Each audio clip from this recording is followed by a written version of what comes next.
There are many ways to get the things that we want for ourselves in our lives.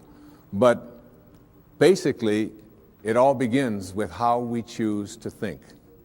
As you think, so shall you be.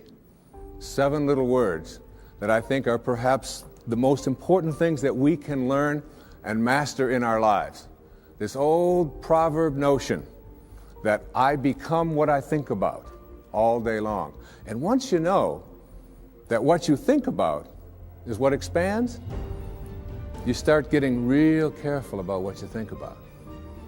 You don't allow your thoughts to be on anything that you don't want or that you wouldn't want to have manifest or show up for you in your life.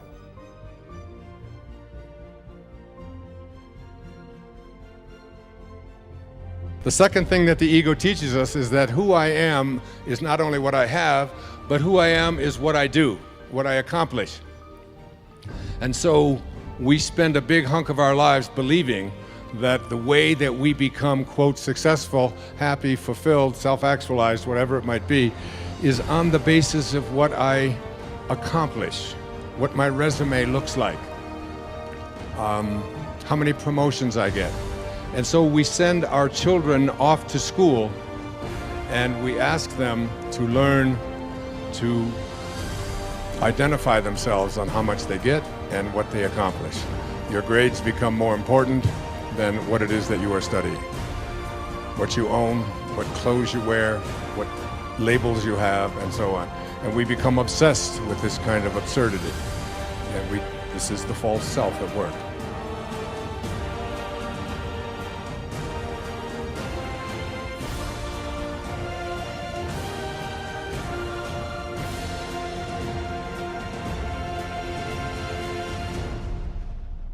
You can't give away what you don't have. Now, it sounds ridiculous, okay? But it's more than what meets the ear as you hear this. You can't give away what you don't have. People who are not good at giving away love can't give away love because they don't have it to give away. If I want to give you a dozen oranges, I can't give you those dozen oranges unless I go out and pick up 12 oranges someplace. Otherwise, all it is just empty rhetoric. And the same thing is true of virtually everything in your life. You can't give away love for others if you don't have love in here to give away. If what you have in here is contempt, if what you have in here is anger, if what you have in here is fear, then these are the things you're going to be giving away in your life.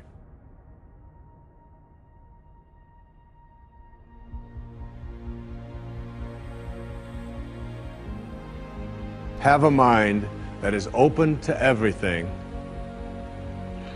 and attached to nothing. One of the central principles of my life is that no one knows enough to be a pessimist about anything. And that each and every one of us, when we close our mind to what is possible for us or what is possible for humanity, closes off the genius that resides and lives in each and every one of us. Having an open mind doesn't necessarily mean finding fault with all of the things that you've been taught by others. It means opening yourself up to the potentiality and the possibility that anything and everything is possible.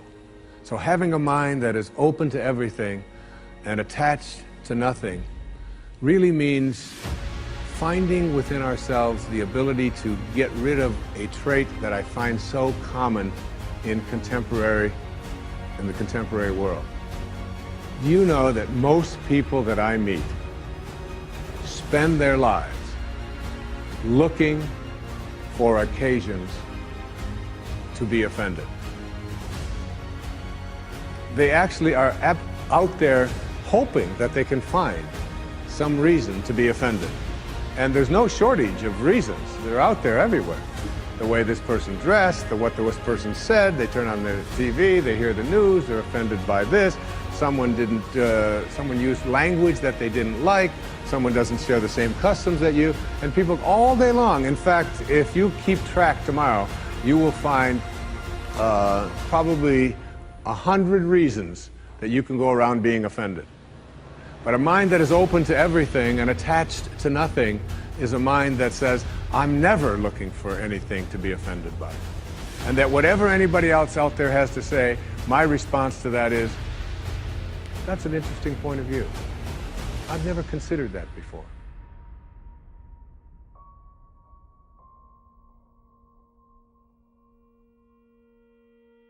When you change the way you look at things, the things you look at change.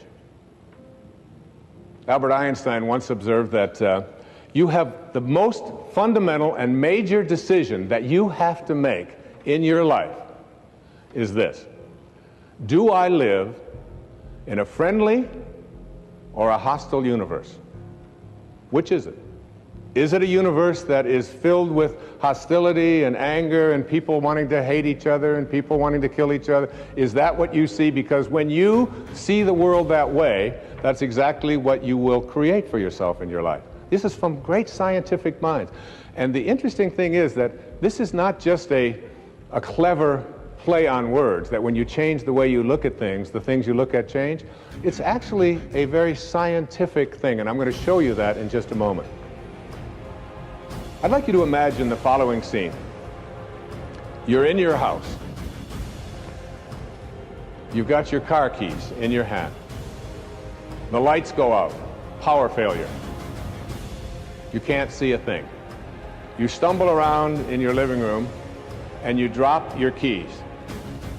And you look around for a moment and you realize that you're never going to find them in the dark. But you look outside and you notice that the street lights are on. So in your mind, a light bulb goes off. I'm not going to sit around here in the dark and grope around looking for my keys when there's a light on outside. I'm going to go out here under the street light and I'm going to look for my keys. Groping around and you're looking for your keys and you're looking and looking, and your neighbor comes along and says, what happened, Wayne? Well, I dropped my keys. Oh, I'll help you look for them. And the two of us are now down here looking for our keys and looking. Finally, he says to me, excuse me, but where did you drop your keys? Well, I dropped them in the house. He said, you mean to tell me that you dropped your keys in the house and you're looking for them out here in the streetlight? Doesn't make any sense. And I said, well, it doesn't make any sense to grope around in the dark when there's light out here. Now you laugh and you think how silly that is, but isn't that exactly what we do when we have a problem, a difficulty, a struggle that is located inside, and we're looking for the solution outside, someplace outside of ourselves? It would be like going to the doctor and telling him all of your symptoms, and the doctor says, oh boy, you've got a lot of symptoms. And he starts writing out prescriptions. You need a prescription for this symptom, you need a prescription for that symptom, and finally he gets this 4 or 5, and you go to walk out, and you say, well, I'd like my prescriptions. He said, no, I'll give this one to your mother-in-law, and I'll give this one to your neighbor, and I'll give this one to your daughter, and I'll give this one to your father. I mean, you're the one with the struggles and with the difficulties, and expecting somebody else to change or something outside of you to get better in order for you to make your life work at this level that I'm calling intention is something you have to really take a hard look at. It's in here.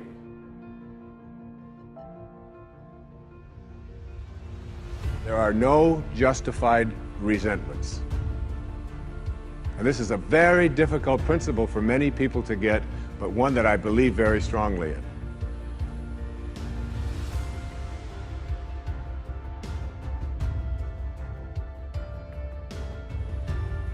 I was in a group one time of drug addicts and alcoholics. And I was one of the people that was a sponsor and leading this group. And the sign on the wall said, there are no justified resentments in this group. And what I said to that group that night was, no matter what anybody says to you here, no matter what kind of anger comes directed towards you, no matter how much hate you may encounter showing up in your life, there are no justified resentments. Meaning that if you carry around resentment inside of you about anything or about anyone, and I'm talking about the person that you lent money to and hasn't paid you back. I'm talking about the person in your life that you feel was abusive in your life. I'm talking about the person who walked out on you and left you for somebody else.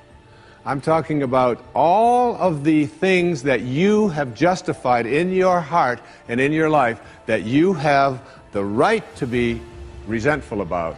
And I'm suggesting to you that those resentments will always end up harming you and creating in you a sense of despair. I've often said that no one ever dies from a snake bite. The snake bite will never kill you. You cannot be unbitten. Once you're bitten, you're bitten. But it's the venom that continues to pour through your system after the bite that will end up destroying you.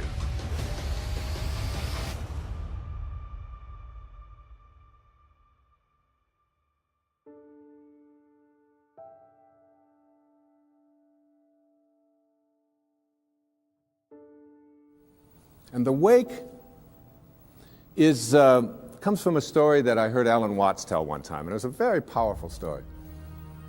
He said, your life is like a boat, and it's heading up the river at, say, 40 knots. All right? And as it's going, you are somehow able to metaphorically stand on the stern, the back of the boat, and look down into the water. Now there goes your life in this direction, and you're standing here and you're looking down into the water, and you ask yourself these three questions. The first question, what is the wake? What is it? What is this thing that you see? And the answer, the wake is the trail that is left behind. That's what it is. Nothing more, nothing less. It's the trail that is left behind. Second question to ask yourself in this little metaphor, what's driving the boat? What's making this thing go in this direction? The answer, the present moment energy that's being generated by the engine, and nothing more. That's the only thing that's making the boat go in this direction. And in this little scene, this means it's the present moment thoughts that I have and how I am using them that is making my life go in this direction, and nothing more. Because the third question is the most important and powerful question.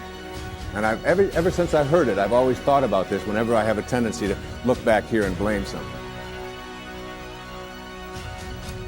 Is it possible for the wake to drive the boat?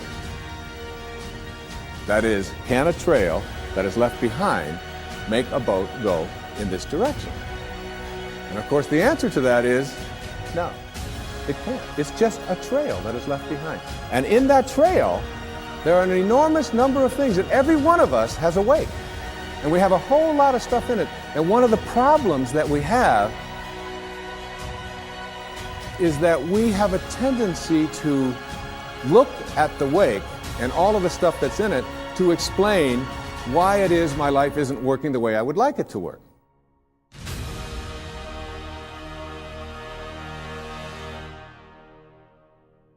Next principle I call don't die with your music still in you. And who better to quote than Thoreau right here in Concord when he talked about some of us hear a different drummer and we must march to the music that we hear. But all of you, everybody watching, everybody here in this beautiful parish, all of you have some music playing. And all of you have a heroic mission. There's no accidents in this universe. We all show up here with a purpose. There's an intelligence that is a part of everything and everyone, and all of us are connected to it. And too many of us are afraid to listen to that music and march to it. You out there, I know you have a book you wanted to write. I know there's a composition you wanted to compose. I know there's a song you want to sing someplace. Maybe you want to raise horses out in Montana. Or maybe you want to open up an ice cream shop on Cape Cod. Who knows what it may be? Maybe you just want to travel and see the world. Maybe you want to go into a relationship with someone, but you've been afraid to, but your heart says it's the right thing to do. All of us feel something. And in Leo Tolstoy's famous novel, The Death of Ivan Ilyich, he asks this question that would be terrifying to me. He says, as he has his accountant from Moscow lying on his deathbed, contemplating the horror of this question, what if my whole life has been wrong? I've known what my music is. It's playing right now. As I stand here in front of you with these cameras and in this place, and as I sit down and write my books and tell the world what I know are my truths, I feel always completely on purpose and fulfilled. And no time will I ever come to the end of my life and say, what if my whole life has been wrong? Whoever you are, whatever that music is, however distant it may sound, however strange, however weird others may interpret it to be, don't get to the end of your life and know that you're going to leave and not have it played yet. Don't die with your music still in you.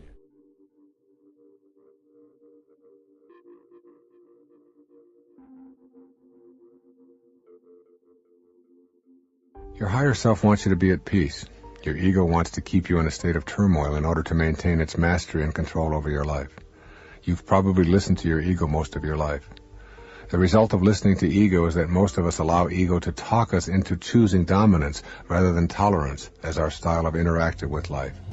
Making the change from dominance to tolerance requires disciplining ego and listening to your sacred self. I'm speaking from personal experience in this matter, and it is one of the toughest assignments my higher self has presented me with. I have spent many years being dominated by my ego, and I have unwittingly made dominance and judgment rather than tolerance a cornerstone of my relating. My suggestions are all from my personal experience of transcending my ego-driven instincts. Making the transition from dominance to tolerance is especially difficult because the desire for ego satisfaction is so strong. To move toward the tolerance that your higher self encourages and away from your ego-driven need to control and judge, you will want to examine the qualities that sustain a tolerant approach to life.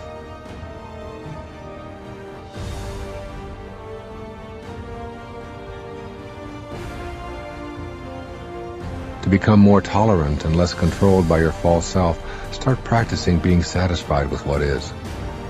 If someone you love acts meekly towards you, your ego wants that person to be more assertive. If that person is assertive, your ego then decides to dislike assertiveness. If you eat too much, you start thinking about how nice it would be to be thinner. If you go on a diet, and all of your thoughts then will be about food. If you stay at home for a long period, your ego starts telling you how nice it is to travel. Go on the road, and you start thinking about how nice it would be to stay home. You're in a relationship and begin to imagine it would be nicer to be uninvolved.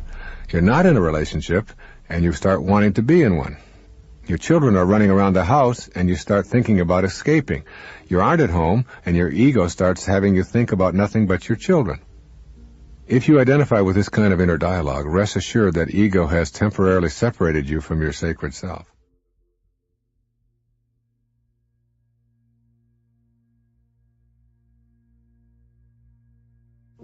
In its ongoing program to convince you of your separateness, it needs to separate you from oneness with the center of your being. Then it can keep you in that state of trying to dominate and control others as a way of trying to achieve your inner balance and bliss. Trouble is, you cannot get there if you are separated from the awareness of your higher self. As you begin listening to your higher self in quiet and contemplative moments, you begin relaxing and taking the pressure off. You stop the false thinking that everyone in your life needs to be dominated or controlled by you, or that others must live up to your expectations for you to be happy. People are the way they are, and your need to dominate or change them in any way is the edict of your false self. Your ego is, as usual, trying to convince you of your separateness. It also doesn't want you to catch on to how it is controlling your life, so it convinces you that if you don't dominate others, they will get the best of you. Your higher self has absolutely no need to dominate anyone or anything. This is the ticket to freedom. Right now, though, in this very moment, Your ego is working to convince you that the higher self and tolerance are ridiculous ideas. Ego will argue that tolerance means permitting criminal behavior and health and social problems. Its favorite example is that it would mean permitting the Hitlers of the world to commit atrocities while we tolerantly look on. Your higher self can see beyond this logic, so of course you can too, if you are willing. When Mother Teresa was asked if she would march against the war in Vietnam, she replied, "No, but if you have a march for peace, I'll be there." When you become peaceful within, that is what you will have to give away. When you are dominated by your ego, you dominate others. If there is no inner harmony, there is no outer harmony. Ego needs the illusion of enemies in order to control you.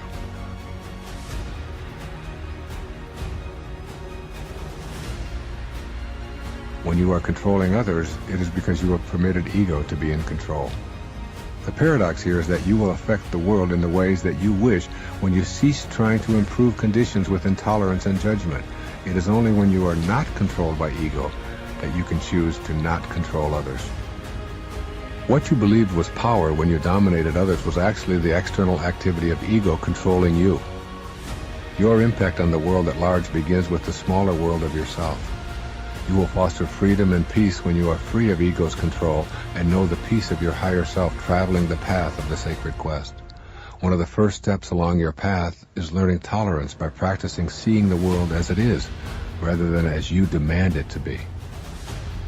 These, then, are some of the ways that the ego attempts to rule our lives. Our goal in knowing our sacred self is to have the higher identities triumph over our lower identities. Essentially, your higher self wants you to be at peace. It wants you to know truth. It no longer needs you to dominate others. It is a very peaceful, loving place to be.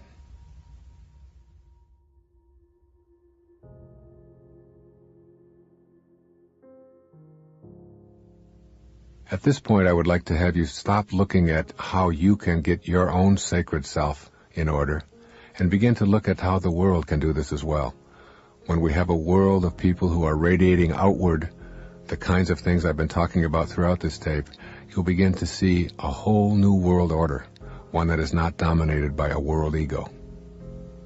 And so my conclusion here will not be an odyssey into all the evils of our society. I do not intend to end this tape cataloging all the problems that we have created as a result of allowing our egos to be the dominant force in our world. This is not to say that I fail to recognize that we have plenty of problems that have grown out of our preoccupation with satisfying our egos. Nor am I blind to the fact that our individual egos have interacted in ways that have produced war, crime, addictions, poverty, social inequities, and government tyrannies. We have created a world ego that reflects on the global level the same lack of depth and richness that exists in our individual lives. Throughout this tape, I have presented reasons for taming the personal ego and suggestions for how to do that. The very same can be said for doing this on a global level. I hope it is as obvious to you as it is to me that the collective ego will benefit when we transcend our individual egos. You, as a single individual, have a sacred quest. That quest involves coming to your higher spiritual nature and inviting it to show you the way of the sacred self in your daily life. This means denying the demands of your ego if those demands contradict the guidance of your higher self. Our world is a collection of individuals urged on by the loving presence within all of us to achieve the sacred quest personally and collectively. The world will become a peaceful, fulfilled, cooperative, loving, truthful, tolerant, and pure environment as the individual parts that make up the collective consciousness restrain their egos. As is the microcosm, so is the macrocosm. The whole behaves precisely as does its individual parts.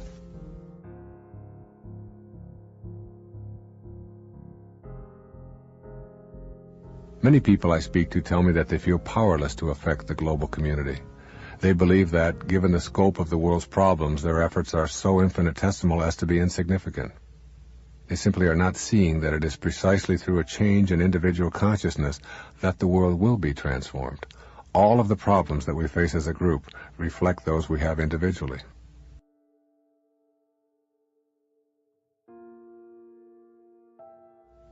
The world is encountering a spiritual deficit that reflects our need to consciously get on the path of our sacred quest. The solution to individual and global problems is to overcome the spiritual deficit. When you make the shift in consciousness, allowing yourself to be an agent of heightened awareness, you are contributing to the transformation of our world. You are not separate from the other souls on this planet. You share the identical energy that embodies the souls of Rwanda and Pakistan, for example. You are the lamp, and God is the electricity. It flows through you as surely as it flows through all living things. When you make the decision to choose the guidance of your higher self over your false self, you have plugged into the divine inner energy. When you run your life based on the principles of the higher self, you are contributing to the transformation of the entire world. You must strengthen your will to choose the sacred path when your ego calls you a fool for believing there could ever be a world without war. If your ego can convince you, you will become part of the collective ego's falseness. Individuals who choose ego propaganda are individuals who will build more bombs and manufacture more weapons. Currently, there are some 6 billion people on the planet. About 3 million are at war or in skirmishes that cause them to kill and torture each other. But that means that there are 5,997,000,000 who are not at war. This is a hopeful statistic, which our egos do not want us to consider. By contrast, the collective ego strives to keep the populace nervously on the edge with reminders to view the world in terms of us versus them. This ego viewpoint not only reinforces the insane escalation of ways to kill each other, but is also responsible for most of our social problems. The world ego is our false self, and this is the primary characteristic that we need to recognize. We want to believe that we are our physical bodies, and that the territories we occupy are so important that we are willing to kill each other in order to maintain those boundary lines. We have become convinced that our true identities are located in tribal ancestries, traditions, histories, genealogies, and the color and shape of our bodies. We have lost sight of our authentic identities because of the labels that our egos have assigned to us.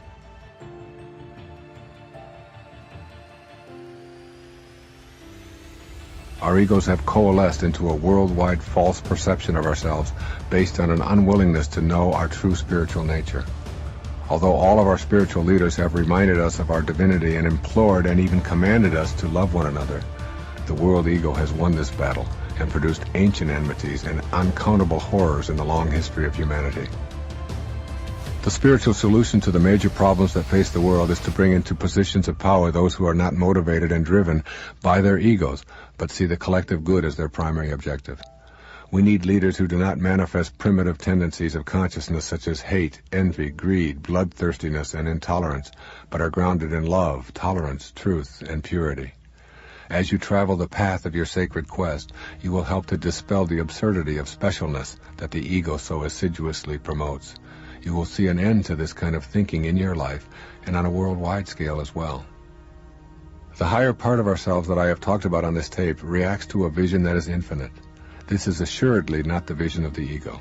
The ego is just as cowardly on a collective scale as it is on an individual basis.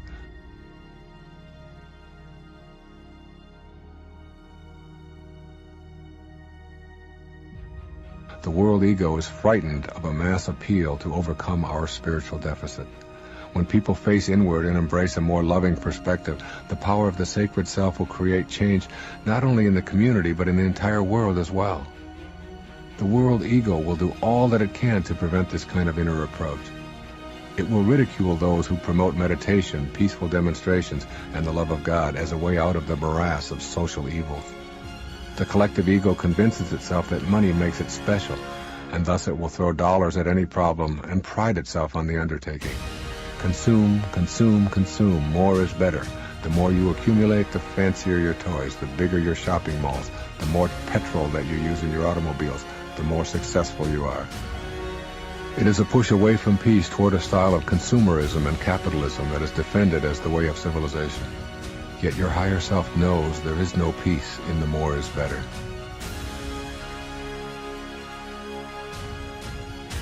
It is just as true on the collective level as it is on the individual plane. The higher self urges you to simplify and to avoid contributing to anything that hurts others or increases the separation from your spiritual source. As you listen more closely to your sacred self and transcend your ego, so too will the world ego be shifted away from power, control, and money, back to the basic virtues of higher awareness, back to peace, beauty, love, purity, tolerance, patience, and compassion.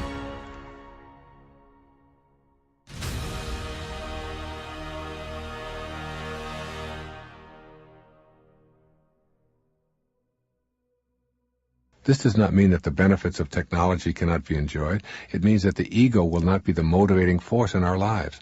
What we truly are as a people is a force that craves peace and simplicity. We want that deeper awareness that comes with the sanity of the higher self. It is insane to continue believing that we are a collection of tribes, each with a separate identity and a special mission. It is insane to believe that anyone who does not fit into our particular tribal mentality is a potential enemy. We know that there is not a separate God for each of us, or even for each of our tribes. We know that there is a universal divine intelligence that flows through all of us, and in that sacred space within us, we are all one and the same.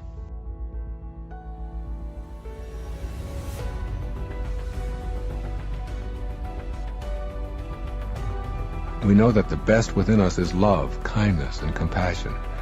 Yet our egos, both individually and collectively, have campaigned long and hard to promote a false idea. How sane is it for people to be killing each other over disputes that ancient egos created long before we arrived? How sane is it for us to believe that some of us deserve to eat the food that God provides, and that others do not deserve it by virtue of their geographic location? How sane is it for us to pump up our youth with the philosophy of the free ride by leading them to believe that if they want something, they deserve it? How sane is it to show our children pictures of violence as entertainment and allow them to adopt the ego belief that it is human nature to hurt others as a way to defend a right to be special and separate?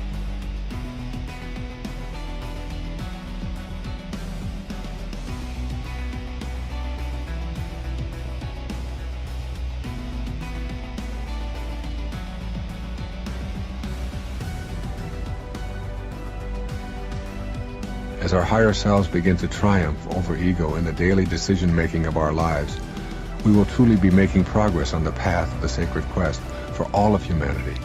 You must banish all doubt about your ability to facilitate such a quest and begin to know that you are both the microcosm and the macrocosm. There is a universe within you, a unified field of all possibilities that you can reach as you become the compassionate witness. Be silent. Shut down the inner dialogue. Most important, transcend the false self that we call the ego. That is when the healing will begin to occur. The world ego is destined to be restrained as more individuals look within and consult the higher part of themselves. The doubts are vanishing, and the spiritual revolution is well underway. Moving toward an egoless world is not some far-fetched idea, any more than the disintegration of the Iron Curtain was a far-fetched idea. To those who heard such talk a few years before it happened, it did indeed seem absurd, but ideas, thoughts, and inner knowings are powerful instruments for the disintegration of the false self. One of the simplest and most powerful ways of doing this is taught by Eknath Eswaran. Writing in his book Meditation, he advises us to spend 30 minutes every morning in meditation repeating the prayer of St. Francis. In saying this prayer, we both transcend the ego and invite the sacred self to guide us through the day. I invite you to join me in this daily prayer as we share the path of the sacred quest.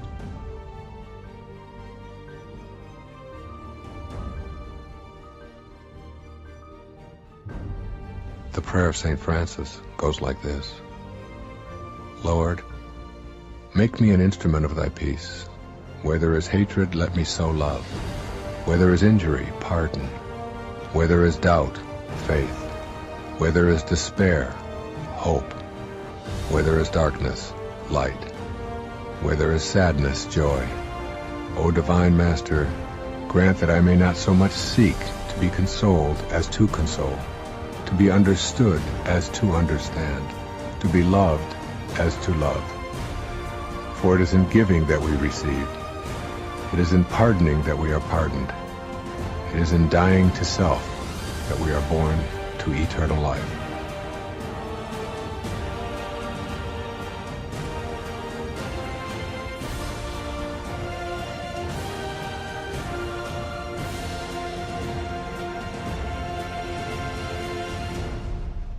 If you have the same knowing about your world, dramatic changes will take place as we collectively put to use the greatest force in the universe, the force of love.